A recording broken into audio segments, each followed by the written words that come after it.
Estimados ciudadanos del mundo, compatriotas, y aquellos que aún creen en la promesa de un orden global justo y pacífico, es un verdadero privilegio para mí compartir este espacio hoy con ustedes.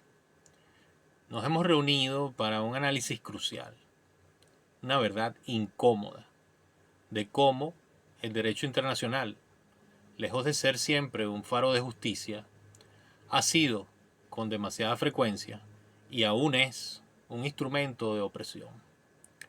Esta es una verdad que resuena desde los ecos del pasado hasta las tensiones más álgidas del presente. Hoy vamos a romper con la visión tradicional para entender cómo el imperialismo no es un capítulo cerrado de la historia, sino una fuerza persistente que sigue moldeando nuestro mundo y, crucialmente, la forma en que entendemos y aplicamos los derechos humanos. Nos adentraremos en las raíces coloniales del derecho internacional y exploraremos ejemplos contundentes de cómo ha sido utilizado para la dominación y dentro de esa estructura de dominación siempre ha estado presente, por supuesto, la Organización de las Naciones Unidas, que, en teoría, fue concebida con la noble ambición de ser un pilar de paz y derechos humanos. Pero, como ya sabemos, en la práctica ha mostrado profundas fallas.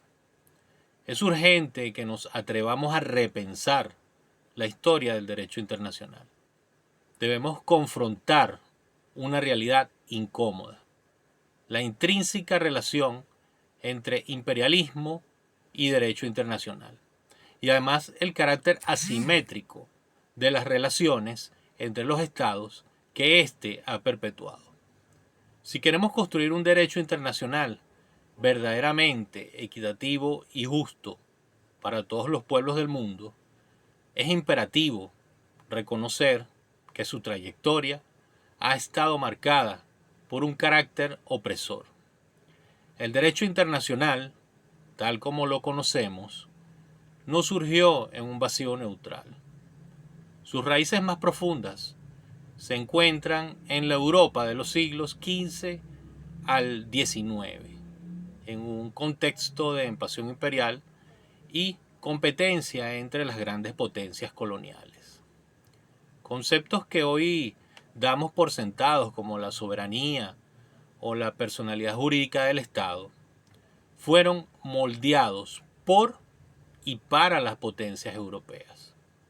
Su supuesta universalidad fue, en realidad, una universalidad impuesta. Aquí es donde radica la primera gran verdad. El derecho internacional no solo justificó la colonización, sino que proveyó el andamiaje legal para su funcionamiento. Instrumentos y doctrinas como la infame doctrina del descubrimiento legalizaron la apropiación de tierras de los pueblos originarios y la subyugación de estos. La clasificación entre bárbaros y civilizados, como por ejemplo el norteamericano Johnson McIntosh, que se basó en esta doctrina para despojar a nuestros pueblos originarios de sus tierras. También vimos imposiciones de tratados desiguales, capitulaciones a naciones de todas las partes del globo y en todos los continentes, erosionando su soberanía para favorecer intereses económicos y políticos de las grandes potencias. Incluso la distinción entre naciones civilizadas y bárbaras también fue una construcción jurídica para negar la autodeterminación y justificar su supuesta misión civilizadora, que en la práctica significó explotación y despojo masivo. Para ilustrar este carácter opresor, no necesitamos ir muy lejos, ni quedarnos solos en grandes tratados europeos. Nuestra propia historia venezolana resuena con esta tesis central, demostrando cómo el andamiaje jurídico internacional o su manipulación ha servido para lesionar nuestra soberanía y expoliar así nuestras riquezas. Un ejemplo de ello podemos comenzar con el laudo arbitral de París en 1899. Por supuesto estamos hablando del Esequibo. Este es quizás uno de los ejemplos más dolorosos.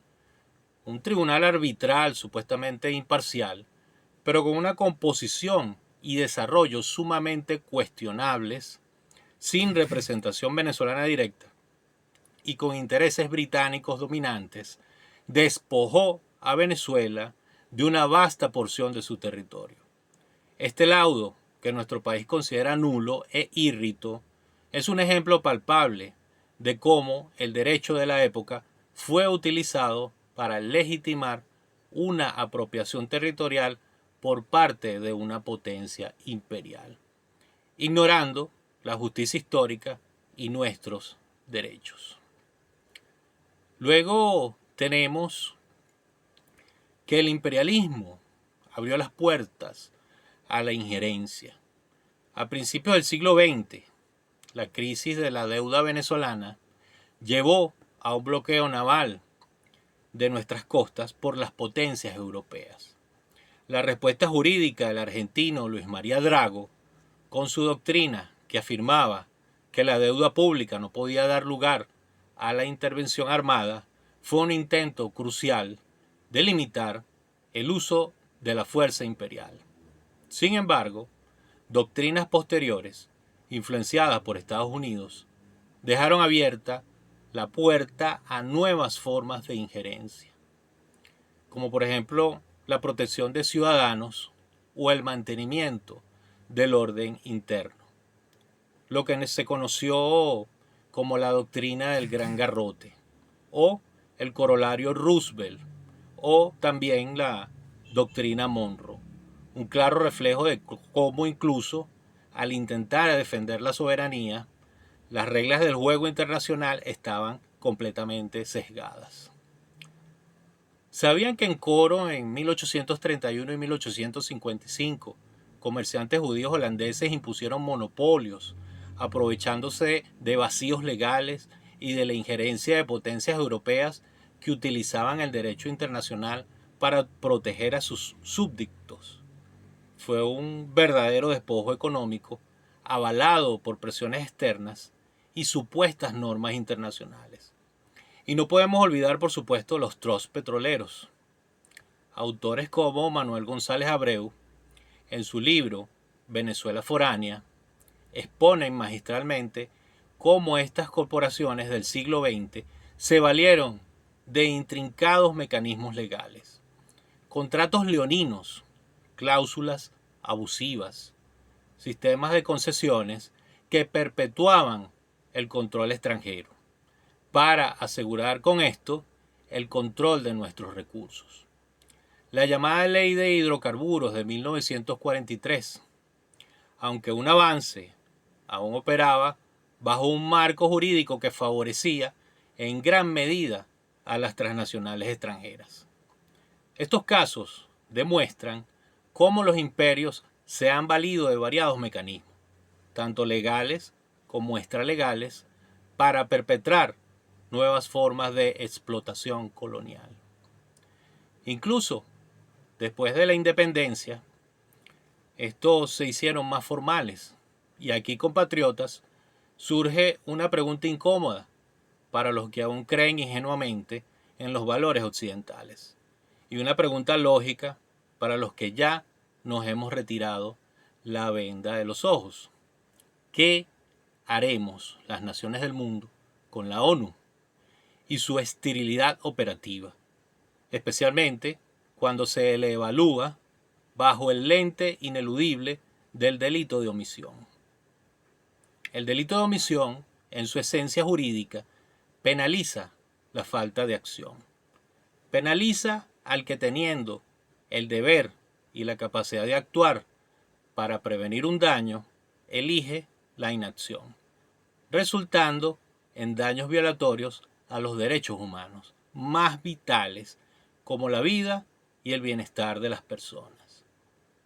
Cuando observamos el accionar de la ONU desde su creación, situaciones como genocidios desatendidos, limpiezas étnicas sin intervención efectiva, hambrunas utilizadas como arma de guerra o la inacción prolongada ante crisis climáticas, la mancha del delito de omisión se cierne ominosamente sobre esta organización. ¿Cuántas vidas se habrían salvado? ¿Cuántos conflictos se habrían mitigado? ¿O cuántas injusticias se habrían evitado si la ONU hubiera actuado con la contundencia y la prontitud que sus propios principios demandan? Las excusas de la ONU son variadas. El poder de veto en el Consejo de Seguridad, la soberanía nacional de los estados, la supuesta falta de recursos, pero sin embargo, estas justificaciones no pueden absolver a la organización de la percepción de inercia o pasividad frente a crímenes atroces, donde su intervención era no solo deseable, sino imperativa. Frente a esta problemática, se alzan dos posturas fundamentales sobre la persistencia del imperialismo. La primera de ellas, la postura restringida o canónica. Esta visión concibe el imperialismo como una cosa del pasado, un capítulo cerrado en la historia. Para ellos, el derecho internacional es una herramienta meramente técnica, ajena a estas dinámicas de poder, neutral y objetiva. Es la visión que a menudo se enseña en las academias tradicionales, ignorando las asimetrías y las violencias de su formación. En contraste, y la que hoy defendemos, es la postura amplia. Esta perspectiva considera que el pasado imperial tiene causas que aún arrastran con consecuencias hasta la actualidad. Desde esta óptica, el derecho internacional debe ser repensado de forma radical, reconociendo al imperialismo no solo como un acto político o militar, sino como un aparato cultural, económico, institucional y jurídico que continúa organizando el acceso a recursos y el poder a escala global. Para entender la magnitud de esta persistencia, debemos desvelar el esquema de la dominación. Este es un proceso de construcción hegemónica que opera a través de varios pilares. En primer lugar, tenemos el discurso. Este se construye a través de narrativas dominantes, el lenguaje utilizado, la retórica persuasiva y la comunicación masiva.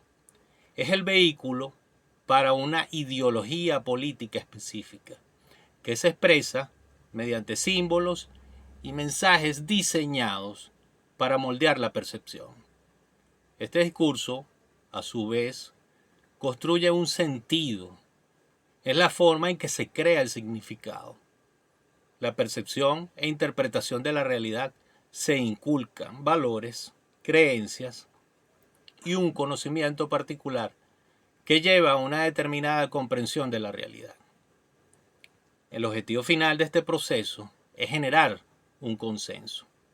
Este consenso no es espontáneo, es el resultado de un acuerdo, de una aceptación, legitimidad, conformidad, apoyo social y adhesión a la ideología dominante, lo que finalmente garantiza la estabilidad del sistema.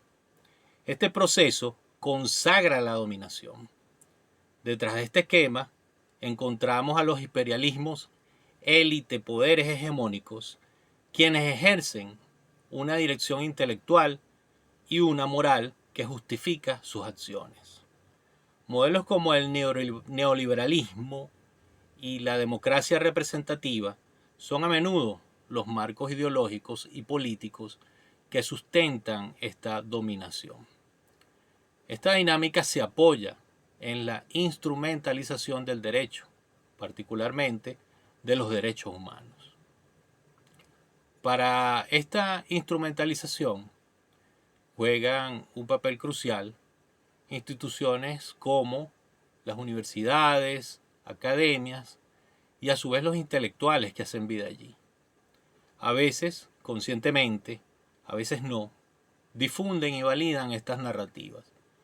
Pero también, y esto es clave, existen actores internos a los que podemos referirnos como la Venezuela foránea, que son una categoría para calificar a aquellos venezolanos que trabajan en función de los poderes hegemónicos imperiales, facilitando con ello la dominación desde adentro. Esta instrumentalización de los derechos humanos es particularmente visible en la acción de la ONU y la Corte Penal Internacional. Estos organismos, que en teoría deberían ser imparciales, en la praxis criminalizan a países según el criterio de violadores de derechos humanos y justifican intervenciones, invasiones y guerras para luego aprovecharse y robar los recursos de las naciones del mundo. Finalmente, es crucial abordar el papel que han desempeñado ciertas ideologías y movimientos en estas dinámicas imperiales. La reflexión nos invita a examinar cómo el sionismo ha operado dentro de esta matriz de poder. El actual y devastador conflicto en la Franja de Gaza, así como las tensiones más amplias en el Medio Oriente, son ejemplos palpables de cómo las tensiones históricas, las dinámicas de poder global y las ideologías nacionalistas y expansionistas continúan manifestándose. Esto tiene implicaciones directas para el derecho internacional, la justicia y la paz mundial. No podemos ignorar cómo la geopolítica actual se teje con hilos históricos de dominación y resistencia, a menudo amparados o justificados por interpretaciones interesadas del propio derecho internacional. Se utiliza el derecho internacional para legitimar acciones que despojan y oprimen, reflejando una vez más que en la práctica los derechos humanos parecen aplicarse solo para ciertos grupos, mientras que para otros son flagrantemente violados sin consecuencias. Aquí radica el corazón de nuestra denuncia. Es la paradoja de un clamor al cielo. Si hasta el ciudadano más ínfimo de cualquier nación debe responder ante la ley por quebrantar el principio jurídico de la obligación de actuar, ¿cómo es posible que la Organización de las Naciones Unidas se instituya con su inacción como violadora reiterada de este principio universal del derecho? ¿Por qué lo que es un crimen para un individuo se convierte en una excusa para la institución que debería ser garante de la justicia global? Esta contradicción echa por tierra la credibilidad, la legitimidad y la autoridad moral de una organización que fue fundada para ser el faro de la humanidad. En conclusión, la inacción de la ONU en estos momentos críticos se traduce directamente en un alto costo humano incalculable. Esta omisión no es una mera falla burocrática, es una profunda falla moral que socava los cimientos mismos de un organismo diseñado para ser la última línea de defensa de la humanidad. No podemos permitir que el ideal se convierta en una mera fachada, mientras la realidad es de sufrimiento y desamparo. Es hora de que los Estados miembros y la propia estructura de la ONU enfrenten esta cruda realidad con una autocrítica brutal. Es hora de deslastrarse de un organismo inoperante, reformular los mecanismos y crear otra alternativa global para que el ideal de la acción prevalezca sobre la inercia y la prevención de la catástrofe se imponga a la lamentación posterior. Si no actuamos, si no exigimos una profunda transformación, la denuncia de su esterilidad seguirá resonando en cada rincón del planeta. Tenemos múltiples ejemplos: Vietnam, Irak, Siria, Panamá, Gaza, y así una lista infinita de lugares donde la voz de los desamparados, donde el clamor por justicia y protección queda dolorosamente sin respuesta. Y parafraseando unas palabras de nuestro libertador Simón Bolívar, ¿es que acaso 80 años de inacción no bastan? Muchas gracias por haberme escuchado.